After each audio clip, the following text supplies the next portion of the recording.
try to match peers who have the same kind of challenges in a comparable context, so you can learn from each other. How do we address that, and what can we transfer from one to the other?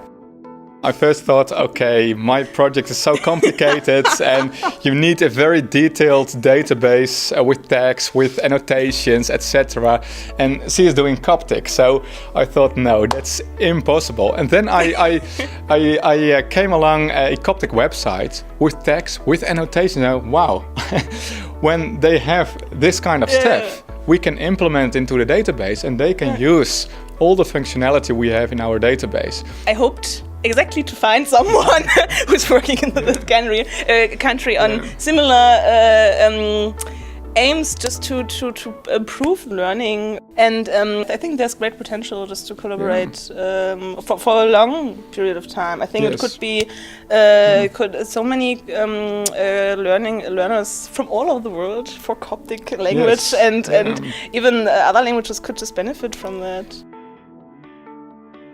I knew that, of course, they would talk, they would exchange.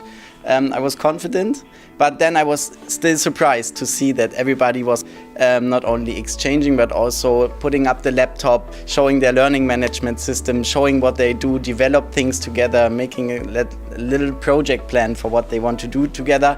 I was still, like, in a positive way, surprised how intense the exchange was in the end. And I think part of what made that work is that we matched on beforehand. So we gave them each other's addresses and a little biography of what their respective background is, and we asked them to be in touch before the trip. So they had already looked at some documentation of each other, or some had a Skype call.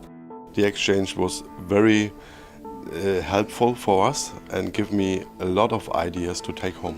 One impression which I will take back is that it's very good to get in touch with students about this topic. So I'm a board member at my university, and we always discuss this on a very high level, I would say. But the students are the ones that are really affected by those changes. If we would change, for instance, the way we teach. And I liked it a lot that part of this delegation were also 2 students. Obviously, some direct personal follow-up will take place within the teams, but I think also we are on each other's mind, on each other's mental landscape map. So when something happens in our area and we think, oh yeah, perhaps we could look at this from a European perspective, perhaps we should just ask our German friends, our German partners, what they think of it, then we can find each other easily and work together. Everybody is inventing the wheel again, and if you can spread the knowledge what is already known in the organization or in the Netherlands, then other people can go quicker.